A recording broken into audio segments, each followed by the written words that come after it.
Bem, pessoal, vamos de BTC no fim de tarde desse domingo 13 de outubro, agora na Espanha, 20 horas e 13 minutos, no Brasil, 15 e 13 da tarde. Pessoal, daqui a pouco abrem os futuros asiáticos, o DXY vai abrir por volta das 21 horas aí do Brasil. O dólar no último pregão na sexta-feira mostrou um belíssimo sinal de fraqueza, o dólar por meio do DXY, que mede a força do dólar contra as principais divisas do planeta, acabou promovendo a fuga descendente dessa acumulação, mas com o agravamento das tensões no Oriente Médio, ele voltou a estressar esse antigo suporte, mas agora como resistência. Todo suporte perdido vira uma resistência. E mostrou um belo sinal de fraqueza, abriu um corpo real vendedor, um doji, é verdade. A BTC está ainda devendo uma grande fuga ascendente. Essa semana, se o dólar desabar, e isso é possível e provável por conta dos chineses que estão vendendo o dólar adoidado por meio de swaps cambiais a descoberto, isso pode acontecer. É bom para aqueles que estão desembarcados ficar com um olho no gato, outro olho no peixe, porque se o dólar desabar, meus amigos, absolutamente nada segura a BTC em direção aos 6 dígitos. Tem muito ruído vindo principalmente de supostos cripto-influencers. Eu já vou falar dos fatos. A BTC nessa última agulhada defendeu muito bem o patamar de 60 mil. Ela agulhou, mas ficou ali namorando os 60. Eu volto a insistir.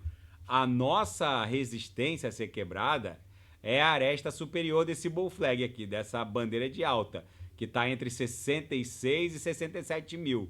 Se a gente romper, ela só teria que romper 73777 para buscar os 6 dígitos. Quem não sabe o que comprar é só clicar no link abaixo. Gemas Altcoin Alert. O que vem por aí não encontra precedente nos ciclos anteriores.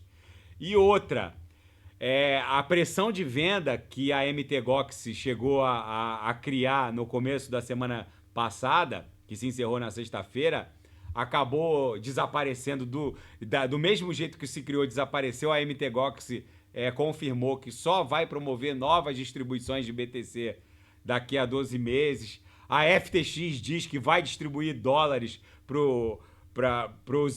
os credores, que são os antigos usuários da plataforma. As eleições estão aí, vão acontecer na primeira semana de novembro.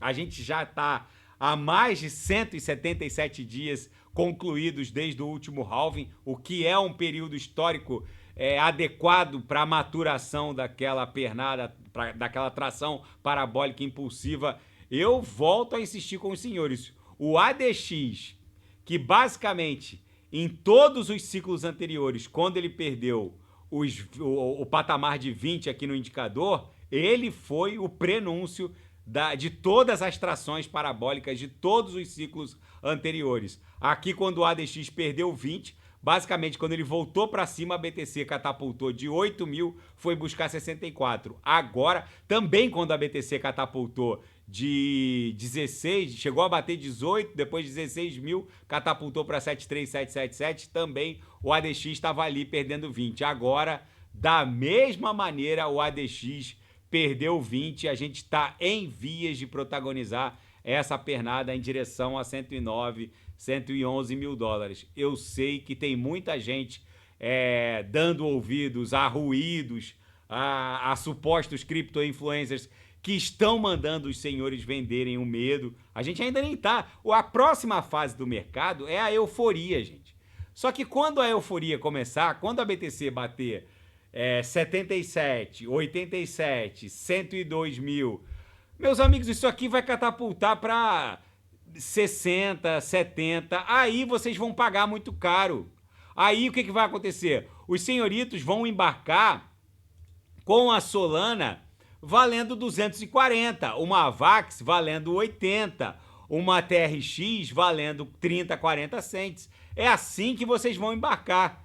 E aí aquele retorno de 20, 30, 40 vezes que o Gemas vai ofertar para quem está embarcando na acumulação, não vai acontecer para aqueles que vão embarcar no meio da pernada, da tração parabólica.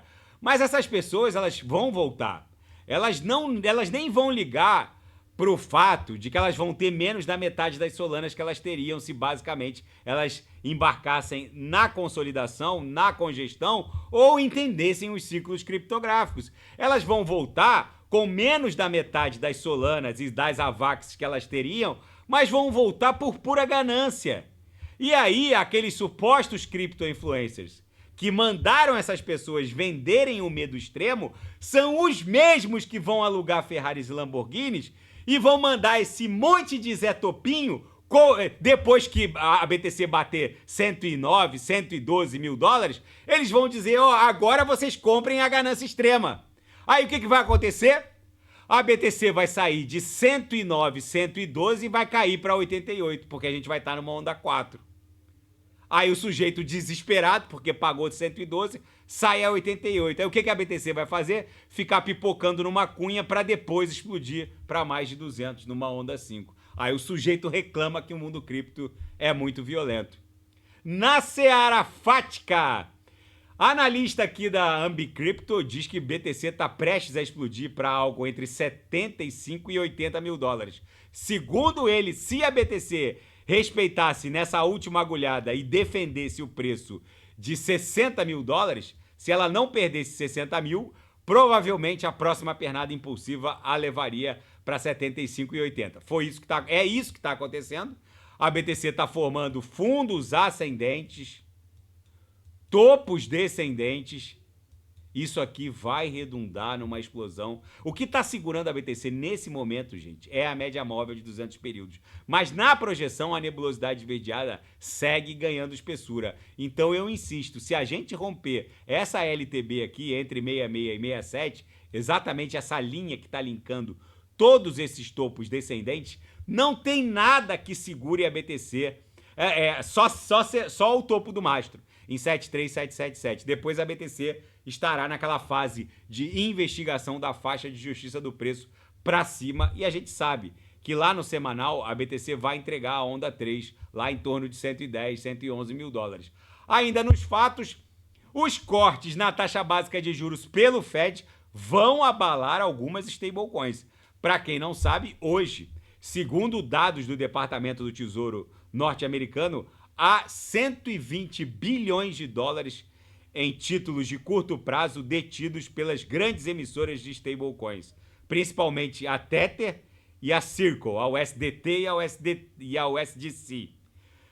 Se o rendimento está caindo, a receita das stablecoins também vai cair, mas elas têm outros ganhos.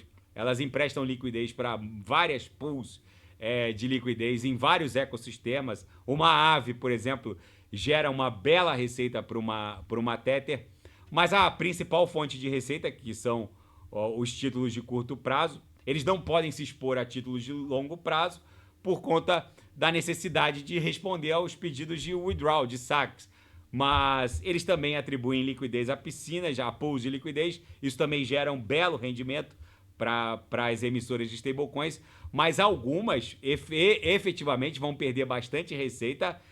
Eu sempre volto a insistir, não ousem lidar com stablecoins, principalmente aquelas algorítmicas que ostentam um market cap irrisório de menos de 10 milhões de dólares, é pedir para se incomodar. Eu ficaria particularmente só naquelas stablecoins com pelo menos 10 ou 15 bi de dólares de market cap. Abaixo disso é pedir para se incomodar. Mas cada um sabe. Aí o sujeito entra numa USDD lá da Tron, que tá dando 20, 30% ao ano. Aquilo é uma dança das cadeiras em que o sujeito vai acabar em pé. Aí aparece uma outra stablecoin da Frax, que tá dando mais de 15%. Gente, se a gente vai na... Vamos lá na Aave. Se a gente vai na Aave, vamos buscar aqui o mercado, o ecossistema mais líquido da Aave, que é a Arbitrum. Vamos sair da Base, vamos para a Arbitrum. Se a Aave está pagando 4,41% no aporte, né, de supply de liquidez para o USDC. Então você tem o USDC e alimenta a liquidez da Arbitrum, da Aave por meio da rede Arbitrum, vocês vão receber 4,41% ao ano. Se vocês alimentarem a liquidez com Tether, vocês vão receber 4,32%. Aí o sujeito encontra uma DeFi lá da tiazinha, da Mariazinha, pagando 15, pagando 20. É óbvio que vai ter algum problema. Isso é intuitivo. O mundo cripto ele não difere muito do mundo real, gente. No mundo real tem um monte de encrenca aí pagando juros altíssimos, mas é uma dança das cadeiras em que em algum momento você também vai ficar em pé. Não tem. Só que, como a Web3 entrega a liberdade absoluta para as pessoas, a ganância e aquela ânsia de querer ganhar sempre mais acaba definindo o próprio infortúnio do sujeito. O que acontece também na vida real. E a Avalanche Foundation está buscando um aval judicial para recomprar todas as AVAXs vendidas para a Luna Foundation, pertence à Terraform Labs, do Ducon, depois do colapso lá do despegue da UST da Luna, a Terraform Labs faliu e para evitar o despejo de 1,97 milhões de tokens AVAX, a Avalanche Foundation vai recomprar essas AVAXs. Eles falaram que não tem problema nenhum, mas precisam de um aval judicial para isso. Na seara geopolítica e finanças internacionais, a Apple quer entrar dentro da sua casa colocando telas por todos os lados. A Apple, que já está nas nossas vidas por meio de smartphones, de relógios, de notebooks, enfim, de computadores portáteis, agora eles querem entrar, estão gastando bilhões de dólares para entrar nas nossas casas. A Alphabet Google já está, a Amazon também já está com aqueles aparelhos interativos. Agora, a Apple quer entrar de uma maneira agressiva. Quer vender telas ultra tecnológicas, que seriam uma espécie de imersão de metaverso com os usuários, e conquistar a casa dos consumidores. O fato é que eles estão investindo bilhões de dólares para ter uma experiência de nível, com um nível de metaverso dentro da casa das pessoas. Basicamente, eles querem o seguinte, gente. A Apple quer transformar o valor de uma TV de ultra qualidade, ou com uma tela super fina, basicamente servindo de papel de parede para as pessoas, e com isso eles vão dominar a interação com essas telas ultra baratas, que basicamente o custo dela o custo barato vai justificar toda a interação e consumo e o aporte no tráfego de dados e riquezas pelo iOS. É isso que eles estão fazendo.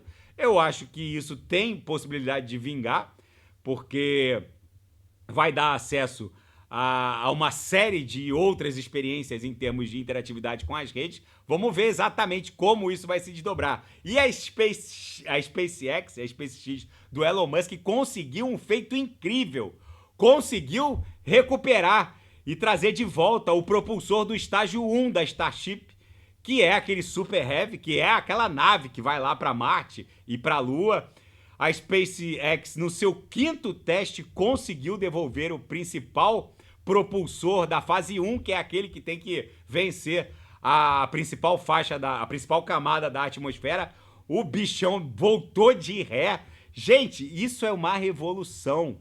Cada lançamento desse, sem o retorno do propulsor principal, custaria centenas de milhões de dólares, talvez até $1 bilhão. Agora, o custo é ridículo, é coisa de 10, 15 milhões de dólares por lançamento. O que o Elon Musk fez no dia de hoje é o primeiro passo para a colonização de Marte. Esse bicho tá galgando novos patamares em termos de domínio da tecnologia de exploração espacial. Trazer o propulsor principal da Starship era um feito que eles não estavam conseguindo ultimar, e agora parece que deu certo.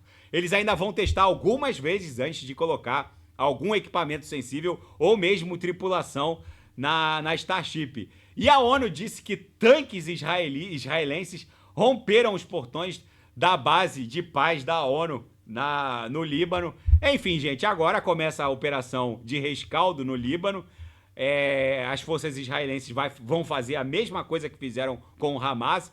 Já extinguiram a liderança, os cabeças do Hezbollah. Agora eles estão caçando todos os outros integrantes do 2º, 3º e 4º escalões. vão extinguir o Hezbollah, já estão fazendo, já praticamente concluíram a extinção do Hamas, vão fazer a mesma coisa na Cisjordânia com o Fatah, vão fazer a mesma coisa com os Houthis e Iemenitas que já estão sendo bombardeados. O americano tá dando risada. Até há 2 semanas atrás, o americano e o governo francês estavam querendo um cessar-fogo no Líbano. Agora o americano basicamente não fala mais nada, que pro americano interessa a extinção desses grupos terroristas. O francês agora ficou falando sozinho. Eu avisei aqui no canal que o americano estava avalizando e dando risada. Pro americano só não interessa que o israelense ataque diretamente o Irã, porque aí seria uma guerra total entre Israel e Irã e com certeza teria que colocar o próprio americano no meio dessa jogada. O americano, avalizando a extinção desses grupos terroristas, ele está basicamente dando risada, porque é isso que... Lembram que um drone, o ceifador, há uns 2 ou 3 anos atrás, matou um general iraniano, o Soleimani? Vocês lembram disso? O americano, basicamente, de 2 em 2 meses, de 3 em 3 meses, usava lá o drone. O drone ceifador é uma bizarrice, gente. Esse drone americano, ele voa a 50 mil pés. O sujeito que é alvejado por esse drone, ele morre sem saber de onde veio o negócio. Simplesmente o cara é catapultado pro além sem saber de onde veio, né? Não houve nada, simplesmente o sujeito explode do nada. É uma bizarrice. O americano parou de alvejar esses alvos iranianos, basicamente porque Israel tá fazendo isso por ele.